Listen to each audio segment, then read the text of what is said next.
El erudito audiolibros.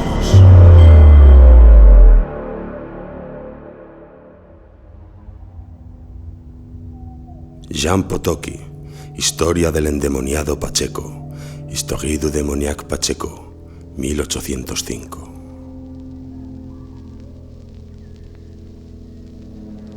Lo macabro, lo espectral, lo demoníaco, lo vampiresco, lo erótico y lo perverso, todos los ingredientes, ocultos o manifiestos del romanticismo visionario, se encuentran en ese libro extraordinario que es el Manuscrit Trouvé à Saragosse, publicado en francés por el conde polaco Jean Potocki, 1761-1815, misterioso por su origen y fortuna, tanto como por su contenido. Este libro desapareció durante más de un siglo. Era, por otra parte, demasiado escandaloso para poder circular impunemente, y solo en 1958 volvió a publicarse como en la edición original, mérito que hay que atribuir a Robert Caillois, gran conocedor de lo fantástico en cualquier época y país. Preludio ideal al siglo de Hoffmann y de Poe, Potocki no podía faltar al comienzo de nuestra antología. Pero como se trata de un libro en el que los cuentos están insertados unos en otros, un poco como en Las Mil y una noches, formando una novela larga donde es difícil desligar una historia de otra, estamos obligados a hacer, precisamente al comienzo, una excepción a la regla que el resto de nuestra antología pretende respetar. Y así, damos aquí un capítulo del libro por separado, mientras que nuestra norma será la de ofrecer cuentos completos e independientes. Estamos poco después del comienzo de la novela, jornada segunda. Alphonse Van Borden, oficial del ejército napoleónico, se encuentra en España. Ve un patíbulo con dos ahorcados, los dos hermanos de Zoto. Luego encuentra a dos bellísimas hermanas árabes que le cuentan su historia, repleta de un erotismo perturbador. Alphonse hace el amor con ambas, pero por la noche tiene extrañas visiones y al alba se encuentra abrazado a los cadáveres de los dos ahorcados.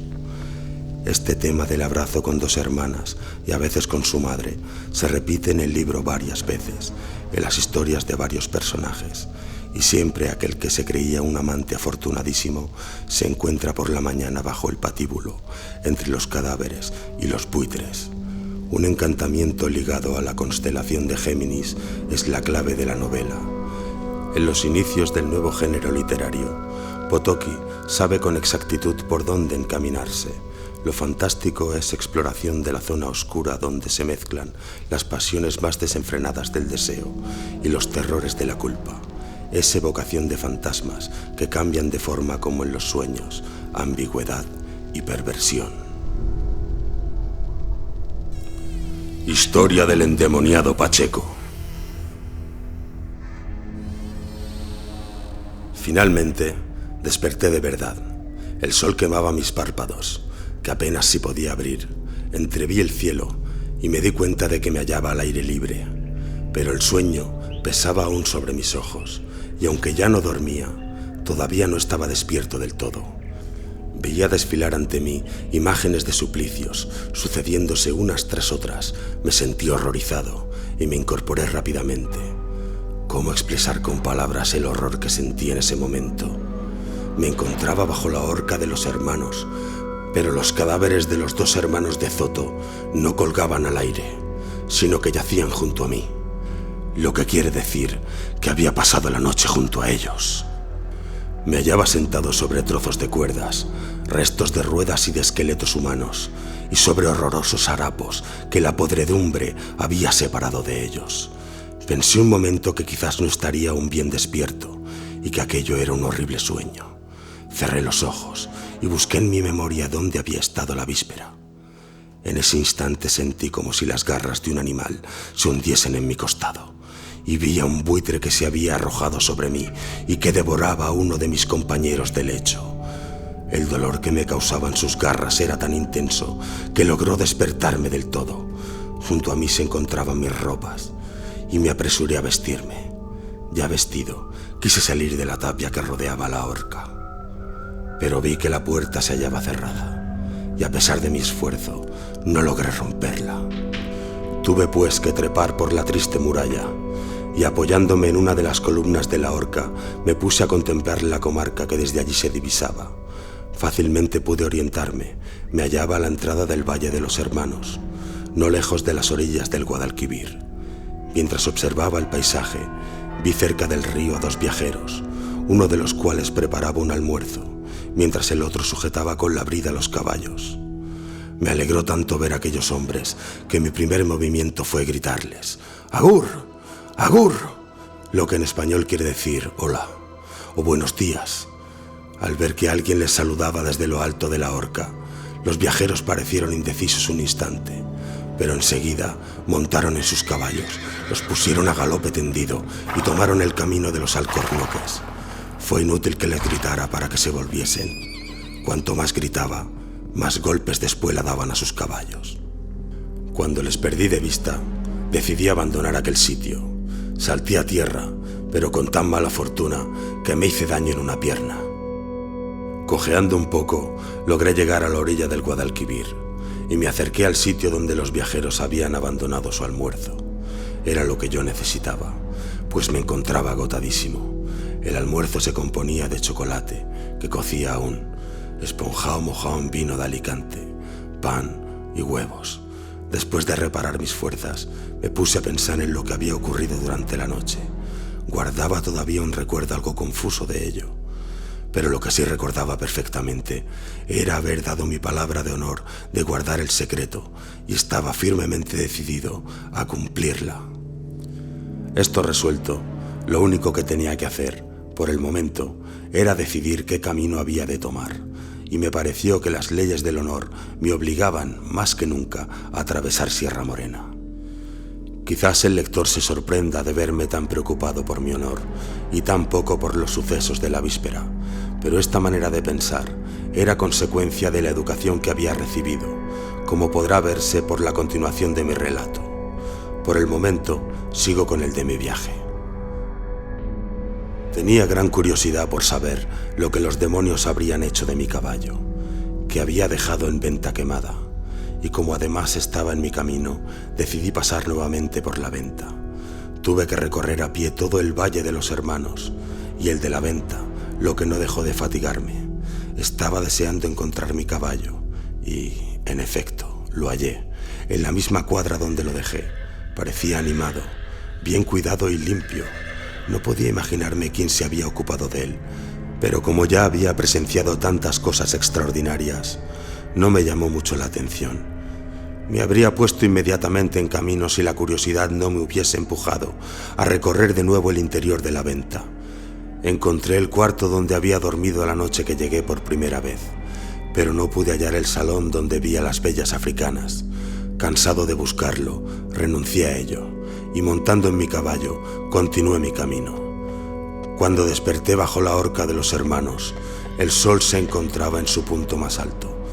Como había tardado más de 2 horas en llegar a la venta, después de hacer 2 leguas más, tuve que pensar en buscar una posada, pero, al no encontrar ninguna, decidí continuar mi camino. Por fin vi a lo lejos una capilla gótica y una cabaña que parecía ser la vivienda de un ermitaño, aunque se hallaba alejada del camino principal. Como empezaba a tener hambre, no dudé en dar ese rodeo con tal de conseguir algo de comer. Cuando llegué a la cabaña, até el caballo a un árbol y llamé a la puerta de la ermita. La abrió un religioso de rostro venerable, que me abrazó con paternal ternura y me dijo: «Entrad, hijo mío, daos prisa, no os conviene pasar la noche fuera, temed al demonio, el Señor nos ha retirado su mano». Di las gracias al ermitaño por su bondad y le confesé que estaba muerto de hambre.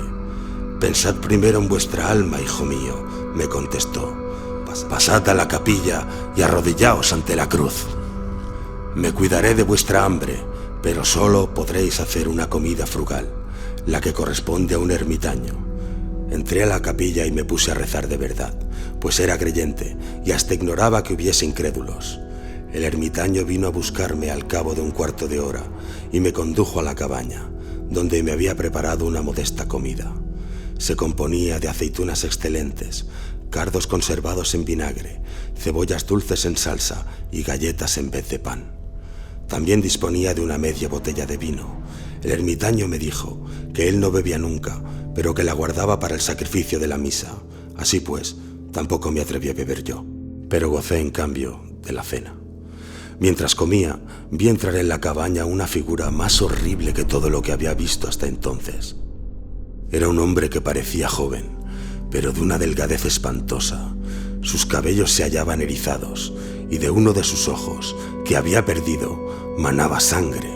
Su lengua pendía fuera de su boca y de ella resbalaba una babosa espuma.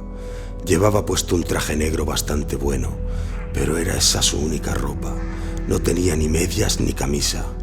El repugnante personaje no dijo ni palabra y fue a acurrucarse a un rincón de la cabaña, donde permaneció más quieto que una estatua, contemplando fijamente con su único ojo un crucifijo que sostenía en su mano.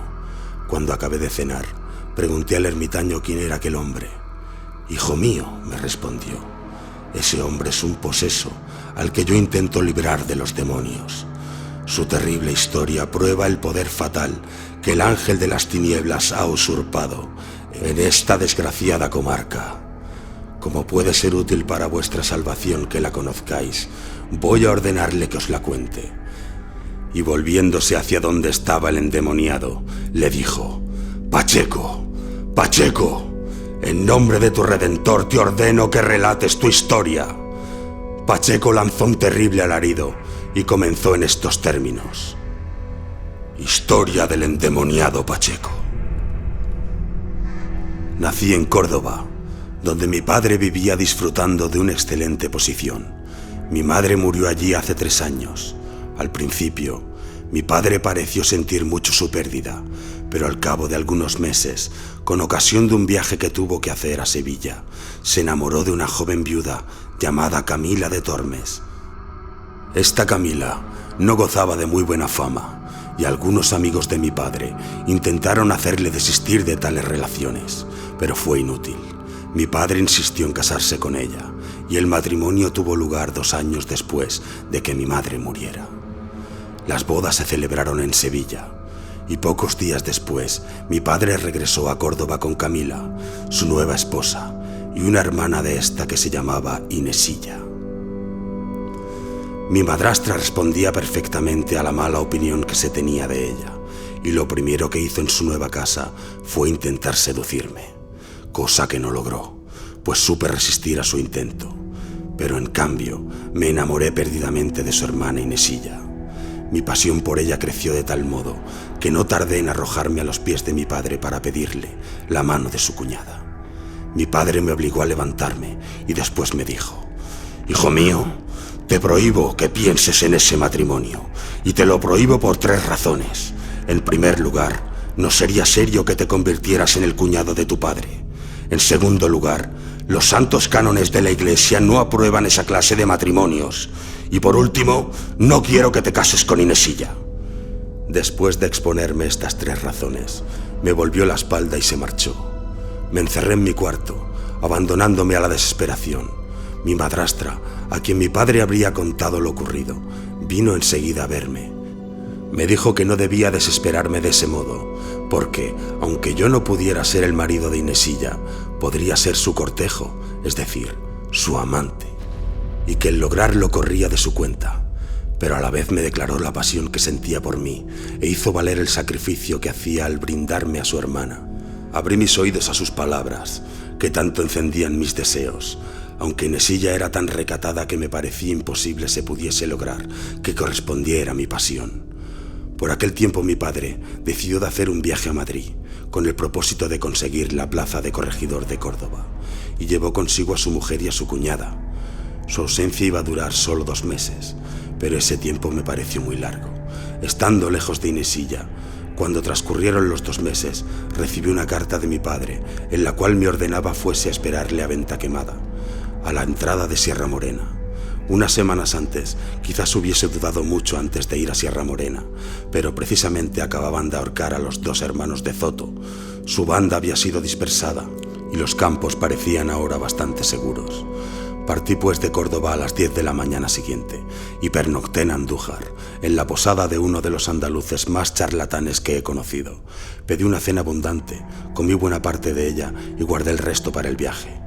Al día siguiente, al llegar a los Alcornoques, almorcé algo de lo que había reservado la víspera y aquella misma tarde llegué a Venta Quemada. Mi padre no había llegado aún, pero como en su carta me ordenaba que lo esperase, me dispuse a ello con agrado, pues la posada era espaciosa y confortable. El posadero que la dirigía entonces era un tal González de Murcia, buena persona, pero muy hablador, que enseguida me prometió una cena digna de un grande de España.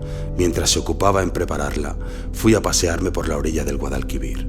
Y cuando regresé a la posada encontré, en efecto, ya dispuesta una cena nada despreciable. Cuando terminé de cenar, dije a González que preparase mi lecho. Apenas me oyó, vi que se turbaba y empezaba a hablarme de modo confuso. Por último, me confesó que en la posada había fantasmas y que él y su familia pasaban las noches en una pequeña granja junto al río. Añadió que, si yo quería, podría prepararme una cama cerca de la suya. La proposición me pareció absurda y le dije que podía irse a dormir donde quisiera y que llamara a mis criados. Me obedeció y se retiró al instante, moviendo la cabeza de un lado para otro y encogiéndose de hombros. Un momento después llegaron mis criados. También ellos habían oído hablar de aparecidos y me rogaron que pasara la noche en la granja. No acepté, naturalmente, sus consejos y les ordené que me prepararan la cama en la habitación donde había cenado. Me obedecieron muy a regañadientes y cuando el lecho estuvo preparado me rogaron aún, con lágrimas en los ojos, que fuese a dormir con ellos a la granja. Sus ruegos me impacientaron de tal modo que les amenacé con arrojarlos violentamente y se apresuraron a salir. Como no era mi costumbre que mis criados me ayudaran a desnudarme, pude pasarme fácilmente sin ellos. Pero debo reconocer que fueron muy gentiles conmigo, más de lo que yo merecía por mi crudeza al tratarlos. Antes de marcharse dejaron junto a mi lecho alguna vela encendida, otra de repuesto, un par de pistolas y algunos libros con cuya lectura pudiese permanecer despierto, aunque la verdad es que había perdido completamente el sueño. Durante un par de horas estuve leyendo y dando vueltas en la cama. Por último, oí el sonido de una campana o de un reloj que daba las 12. El hecho me sorprendió, pues no había oído dar las otras horas. Pero enseguida se abrió la puerta y vi entrar a mi madrastra en camisón de noche y llevando una palmatoria en la mano. Andando de puntillas se acercó hasta mí, con un dedo en la boca como para imponerme silencio, y dejando la palmatoria en mi mesilla de noche, se sentó en mi cama, tomó una de mis manos entre las suyas y me habló así. Mi querido Pacheco, ha llegado el momento de ofreceros los placeres que os prometí. Hace una hora que hemos llegado a esta posada. Vuestro padre ha ido a dormir a la granja, pero como he sabido que os hallabais aquí, logré que me autorizara a pasar la noche en la posada con Inesilla. Ella os aguarda y está dispuesta a no negaros sus favores, pero debo informaros de las condiciones que impongo para que logréis vuestra dicha. Amáis a Inesilla y yo os amo. No es justo que de nosotros tres solo dos sean felices, a costa del tercero. Así pues, un solo lecho nos acogerá a los tres. Seguidme. Mi madrastra no me dejó tiempo para contestarle. Tomándome de la mano me condujo de un corredor a otro corredor, hasta que llegamos a una puerta, en donde Camila se puso a mirar por el ojo de la cerradura. Estuvo algún tiempo mirando y después me dijo: «Todo va bien, podéis mirar vos mismo». Ocupé su puesto junto a la cerradura y pude ver a la encantadora Inesilla en su lecho. Me sorprendió el que no pareciera tan pudorosa como le había conocido siempre. La expresión de sus ojos, su agitada respiración, su animada tez, su actitud, todo en ella expresaba que estaba guardando un amante.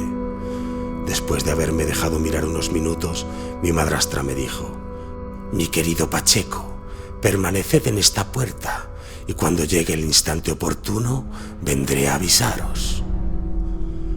Cuando Camila entró en la habitación, pegué mi ojo al agujero de la cerradura y vi 1000 cosas que me cuesta trabajo contar.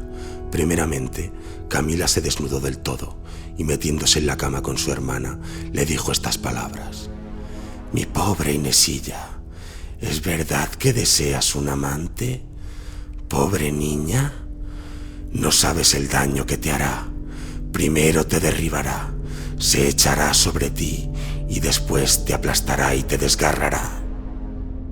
Cuando Camila creyó que su alumna ya sabía bastante, vino a abrirme la puerta, me llevó hasta el lecho de su hermana y se acostó con nosotros. ¿Qué podría deciros de aquella noche fatal? Que agoté en ellas las delicias y los crímenes. Durante largo tiempo estuve luchando contra el sueño y la naturaleza para lograr aún más los infernales goces. Finalmente me dormí y desperté al día siguiente bajo la horca de los hermanos de Zoto, acostado entre dos horribles cadáveres. En este momento, el ermitaño interrumpió al endemoniado y me dijo: «Y bien, hijo mío, ¿qué os parece? Imaginad vuestro horror si hubieseis amanecido entre los dos ahorcados». A lo cual respondí: «Me ofendéis, padre. Un caballero no debe jamás tener miedo, y menos aún si tiene el honor de ser capitán de la Guardia Valona». «Pero, hijo mío», continuó el padre, ¿habéis oído decir alguna vez que semejante aventura ha sucedido a alguien? Dudé un instante antes de contestar, y al fin le dije: «Si esa aventura, padre, ha ocurrido al señor Pacheco, puede también suceder a otros. Pero mejor podré juzgar si os dignáis ordenarle que continúe su historia».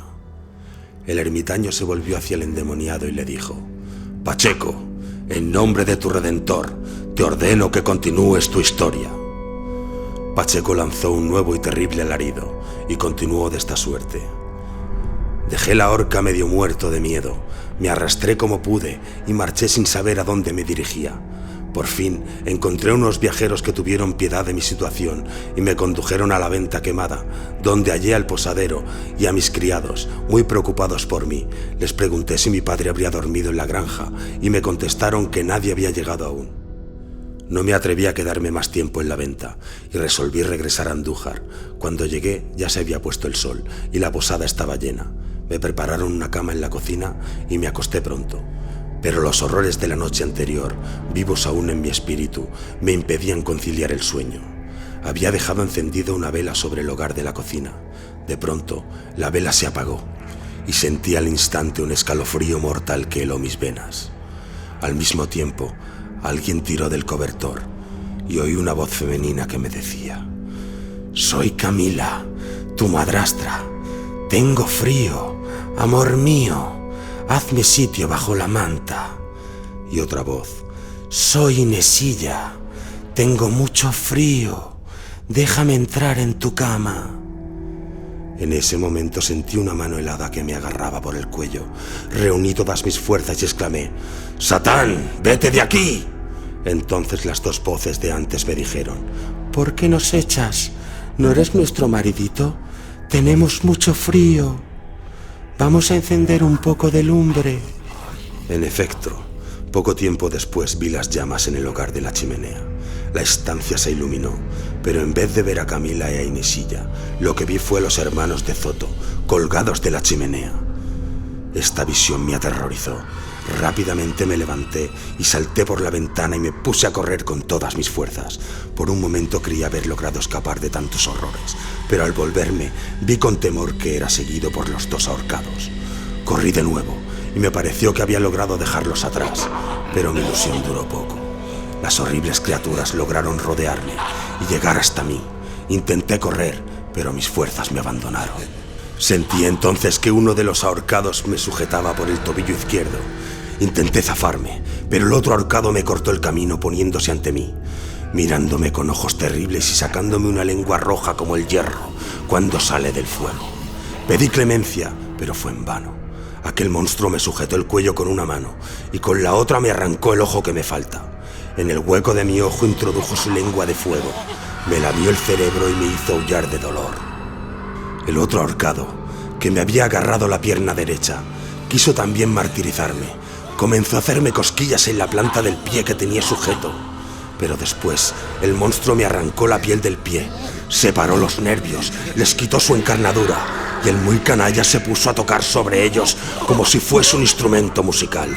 Mas como por lo visto no daban un sonido que fuese de su agrado, hundió sus uñas en mi corva, agarró con ellas mis tendones y se puso a retorcerlos, como se hace para afinar un arpa. Finalmente, se puso a tocar sobre mi pierna, convertida en salterio. Escuché su risa diabólica y mientras el dolor me arrancaba terribles aullidos, del infierno me hacían coro. Cuando oí el rechinar de los condenados, me pareció que cada una de mis fibras era triturada por sus dientes. Por último, perdí el conocimiento. Al día siguiente, unos pastores me encontraron en el campo y me trajeron a esta ermita. Aquí he confesado mis pecados y he hallado al pie de la cruz algún consuelo a mis desgracias. Nuevamente el endemoniado lanzó un horrible aullido y se cayó.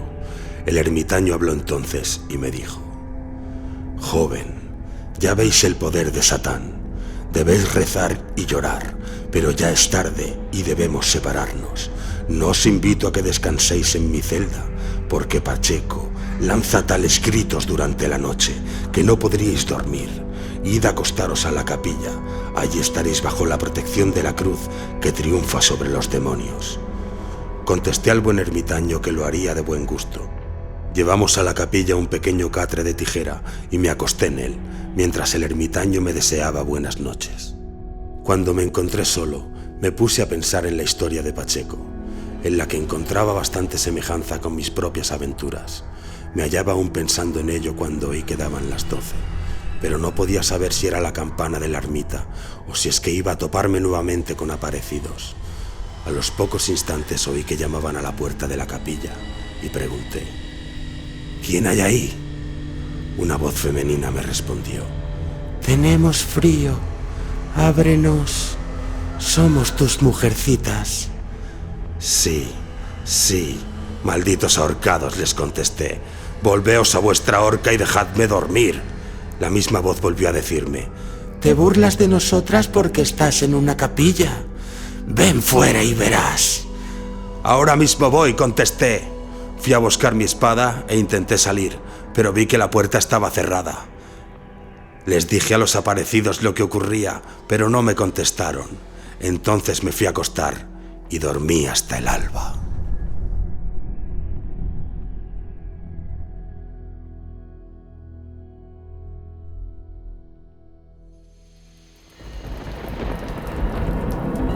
El erudito audiolibros.